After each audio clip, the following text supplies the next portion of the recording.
Ok, ahora que hemos visto el sistema de capas financiero, que has hecho el ejercicio para analizar tu sistema de capas en particular y sabemos dónde guardar nuestra liquidez básica, que es la capa 1, aparece la siguiente pregunta. ¿Merece la pena optimizar el dinero de la capa 2? ¿Tiene sentido usar depósitos, fondos monetarios, mover el dinero para ganar, oye, un poquito más? Pues hoy te voy a responder a esas preguntas.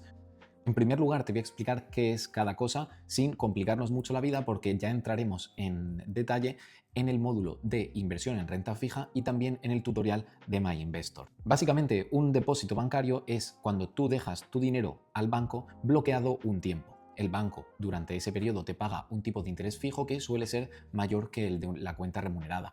Normalmente no puedes tocar ese dinero, está bloqueado sin una penalización, o sea, puedes retirarlo en un caso extremo, pero sufrirás una pequeña penalización.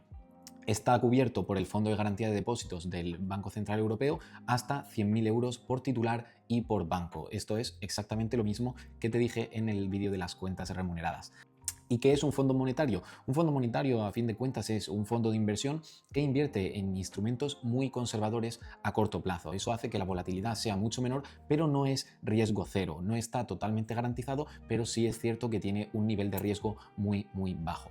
La liquidez es normalmente bastante alta y te pueden reembolsar el dinero en pocos días. No está cubierto por el fondo de la FGD porque no es un depósito, pero el dinero está separado del banco, por lo que si quebras el banco, tu fondo monetario actúa como un fondo de inversión, no pierdes ese dinero. No son lo mismo y no cumplen exactamente la misma función. Así que por eso vamos a ver cuándo tiene sentido utilizar una de estas dos opciones, o las dos. Un depósito en este caso tiene sentido cuando sabes que no vas a necesitar ese dinero a muy corto plazo, en un periodo de 1, 3 o hasta 6 meses. Es muy importante también saber diferenciar que esto forma parte de la capa 2, no de la capa 1. En la capa 1, como queremos el dinero para imprevistos que puedan salir de un día para otro, sí que necesitamos esa liquidez inmediata. En cambio, en la capa 2, como estamos esperando más bien esa oportunidad fuerte de inversión para poder entrar y sacar mucho más, sí que podemos ver estas alternativas. Te ofrecen una rentabilidad razonable sin condiciones extrañas, es muy simple, pero la rentabilidad es un poquito mayor que las cuentas remuneradas. Y lo más importante, que no compromete tu liquidez operativa, o sea, no compromete tu capa 1, sino que todo esto es una estrategia para la capa 2. ¿En qué casos no tiene sentido utilizarlos? Pues a ver, si es tu fondo de emergencia principal, o sea, si forma parte de la capa 1 o no tienes capa 2. En ese caso no te lo recomiendo tanto. También si vas a estar mirando si necesitas sacarlo antes o si vas a estar agobiado de que vas a poder necesitar ese dinero a corto plazo. En ese caso no te lo recomiendo simplemente por tu propia tranquilidad.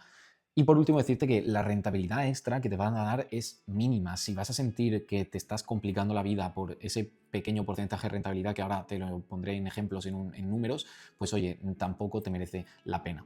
¿Y cuándo tiene sentido utilizar un fondo monetario? Pues un fondo monetario puede tener sentido cuando tienes una liquidez relevante, o sea que ya es un poquito más grande, pero que no quieres dejar totalmente improductiva. Volvemos a ese sistema de capas en donde estamos en la capa 2, incluso en la 1 una parte si tienes un fondo de emergencia bastante amplio. Entonces buscas algo más flexible que un depósito, pero entiendes que puede fluctuar un poquito.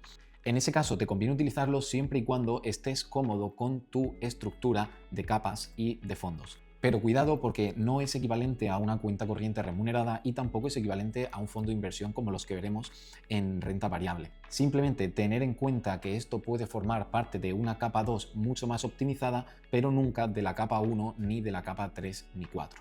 Un error muy habitual cuando hablamos de fondos y cuentas de depósito es que muchas personas pierden el tiempo moviendo el dinero de un lado para otro para ganar apenas un 0,5% adicional.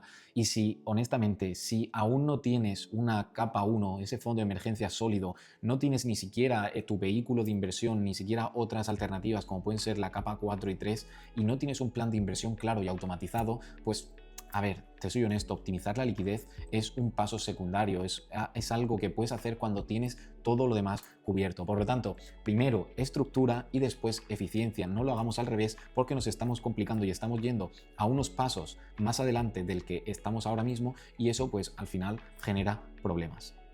Por lo tanto, resumiendo, el orden lógico que debemos de seguir es Uno, completar la capa 1 y hacer que sea simple, líquida y segura. En segundo lugar, ir directamente a la capa 4, que es la que nos va a dar esa fuerza y esas bases para conseguir nuestro patrimonio a largo plazo. En ese punto ya empezamos a decidir si tiene sentido definir una capa 2. También evaluamos si tiene sentido tener una capa 3 en la que asumamos un poquito más de riesgo, y en el último lugar es cuando definimos si tenemos una capa 2, si deseamos optimizarla y sacar un poquito más. Por ponerte un ejemplo en números, si tienes 20.000 euros de liquidez, al final ganar ese 0,5% extra son 100 euros al año, o sea que no es mucho. Si tu cantidad es inferior a 20.000 euros en liquidez y tampoco le vas a sacar tanta rentabilidad, pues oye, no va a cambiar tu vida. En cambio, hacer las cosas mal y tomar decisiones estructurales de manera incorrecta sí puede afectarte negativamente. Por lo tanto, resumiendo, los depósitos bancarios y los fondos monetarios no son una herramienta mágica que vayan a potenciar tu rentabilidad, simplemente son herramientas que funcionan bien cuando tienes una buena arquitectura y quieres optimizarla un poquito más. En este módulo, al final, no estamos buscando el máximo retorno, sino que estamos construyendo una base sólida fundamentada en la última capa, que es esa inversión, ese vehículo fuerte a largo plazo que nos permita invertir con serenidad. En el siguiente nivel sí que empezaremos a hablar de crecimiento, pero recuerda que la rentabilidad se construye encima de estabilidad y encima de unas bases seguras que son las que hemos visto en este módulo, nunca al revés. Nos vemos en el siguiente vídeo.